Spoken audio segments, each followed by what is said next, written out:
In Honorable Kipchumba Murkomen, Cabinet Secretary, Roads and Infrastructure, is still with us here. But just a quick update here. I'm getting an update that the Kenya-EU Economic Partnership Agreement has already been ratified by both houses of parliament, that is the Senate and the National Assembly. I mentioned earlier on that it will go to them, but I'm getting an update that the Kenya-EU Economic Partnership Agreement has already been ratified. So, CS, let's talk about the aviation industry now. What is ailing the national airline, KQ? Kenya Airways, of course, is the pride of Africa. And it's one of the reasons why Jomo Kenyatta International Airport and our country is a transport hub. Is because if you have an airline operating from your own country, and for a long period of time, it was the leading airline in Africa. But because of a very unfortunate situation called a project called Project Mawingu, on how they acquired a number of aeroplanes, including the Embraers, including the 777s and the 787, was that project was done in a manner that was not properly structured, that left Kenya Airways heavily indebted. And as a result of that project, there has been historical debt problem within Kenya Airways. Even when Kenya Airways tries to come up and come back to proper operation, that historical debt has outweighed the efforts that are being made to grow the organization. So in the process, this organization has become heavily indebted. It has had to seek for support from the government of Kenya, from our local banks who came to the rescue, and from, of course, the lending that it got from other international banks. As we speak now, Kenyan government has put up to 50 billion shillings to support Kenya Airways. Practically speaking, if you, plus the guarantees that the government has put, if you were to convert the debt into equity, Kenya Airways would be owned by the government of Kenya to up to 80 to almost 90% of the ownership of the company. But there was a deliberate decision that was made to make sure that it remains a private company that has more than 50% of the shares being by the private sector. But then it leaves it very heavily indebted. When we came to office, the first assignment of our president was to rescue Kenya Airways by paying a debt that had accrued of up to 10 billion. At the moment, the Kenya Airways have never been able to get out of that. They are currently implementing a project called Project Kifaru, whose objective is to make sure that we do away with the non-performing fleet of Kenya Airways, particularly the Embraers that were acquired but do not have the capacity to service our regional demands in terms of cargo and the capacity to be able to carry luggage when they are carrying passengers to different destinations in Africa. We all know that at the moment, Kenya Airways is still struggling with the question of this debt. Number two, it is struggling to acquire new equipment that could be able to service its routes. We know that the Kenya Airways also has another challenge they do is their agreement, the CBA with their pilots. As a result of that CBA, the Kenya Airways has not been able to have a conversation with their staff to see how they are going to reduce the cost of operations in terms of salaries and benefits. And the last time I had a conversation with the management of Kenya Airways, because now we sit at the board, the PS sits there, and we provide strategic policy support to Kenya Airways. The company is struggling to look at the question of its operation cost. Yeah. This week, there have been so many complaints across the board in terms of aborted flights, lack of spares, flights being cancelled. But then what is the long-term solution for this? First of all, I just wanted to say that the spare parts issue is global. It's not just for Kenya Airways. But also it has, because of the pressure of the holiday period, Kenya Airways cannot be able to, with the few aeroplanes they have, to be able to ground any aeroplane. If they do so, you feel the impact in terms of the congestion that takes place and then flight cancellations. Number two is that I had a conversation with the management also, and they were of the opinion that last year, such a time as this, you remember the pilots went on strike.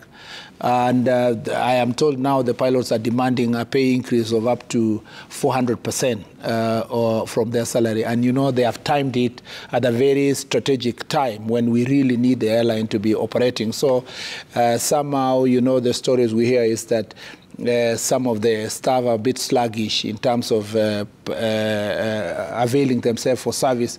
And I just want to use this medium because I've spoken to them directly that the business of rescuing Kenya Airways is not just for the management. It's not for Mr. Kilavuka alone or the chair of the board. It is a responsibility of the entire staff of Kenya Airways and the people of Kenya. The people of Kenya have already played their role. They have put 50 billion of their money. Our routes today are not being constructed. Some of the projects we would want to implement, we would have done it if we had that 50 billion. But because we know the strategic benefit that comes from with having Kenya Airways in terms of tourism, in terms of aviation hub, we have supported Kenya Airways. So but this support cannot be Waziri, to an appeal to the crew members and the pilots and not a management restructuring. I was starting from there. I will come to the management restructuring. On that part, first of all, we need all of us to start supporting the company, to start with, from the management to the staff. Number two, there is a conversation that is ongoing about getting a strategic partner to support Kenya Airways. And I am aware that they have already got a transaction advisor who is already working on getting a strategic partner to bring equity and take part of the shares of the company and inject resources that can allow this company to expand.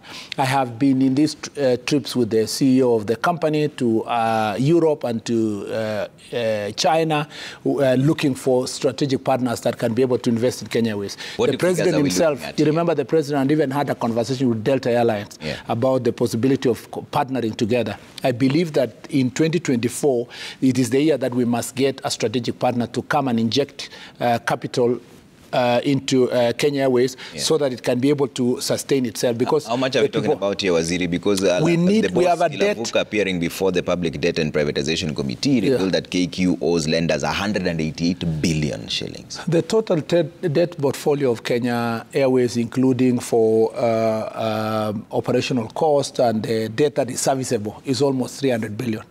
Close to 300 billion. 300 billion. The one, it owes the government of Kenya, it owes the Kenya Airports Authority, it owes also the lenders from outside there. This 188 billion is basically the direct loan that they owe the government of Kenya and the lenders that have supported their projects. They have a plan to do away with some of the fleet that is not performing, and to do away with it, you have also to have some resources to do this kind of restructuring.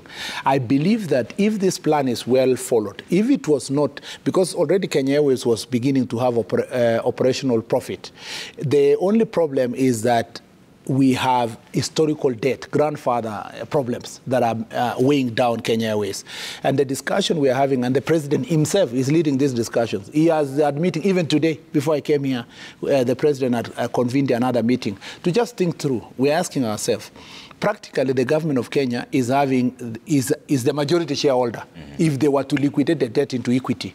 The question we're asking ourselves is going forward, if you want to sort out the question of its fleet, if you want to sort out the question of its operational cost, if you want to make sure that their pilots, are operating at a maximum required standards of all pilots in the region, what is that we need to do as a country to be able to achieve that? And what is the role of the government of Kenya going forward without continuing to inject, resources that would have been used elsewhere? And that's why I'm using this medium, because there is an existing conversation between the management and the pilots and the staff that it is time for each one of us to still make the sacrifice that we need if we are going to return Kenya Airways to be the pride of Africa that it is. The last thing I want to say to Kenyans is that not every incident related to an airline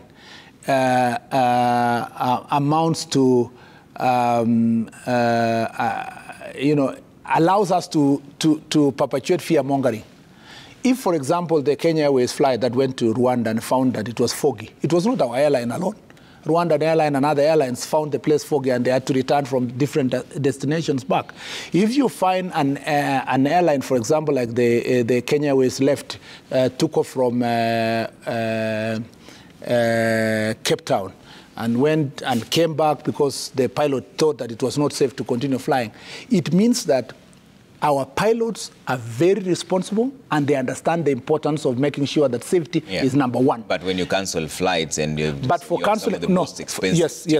canceling flights, I was just talking about first the safety part of it. So not every incident that I have been inside Kenya Airways, a plane taking off, and then in the middle of the runway they stop. You are almost going, and then they stop, and then they will come back to check some incident that the pilot thought that it was important to make sure that it's clear. So safety is an important. They didn't check that before they were taking off. Other airlines don't do this, Waziri. They do.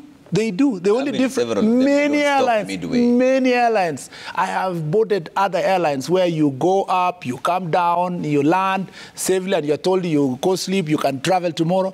The only difference is that when these incidents are reported, those airlines, their countries do not attack the airline. They understand that there's a safety precaution.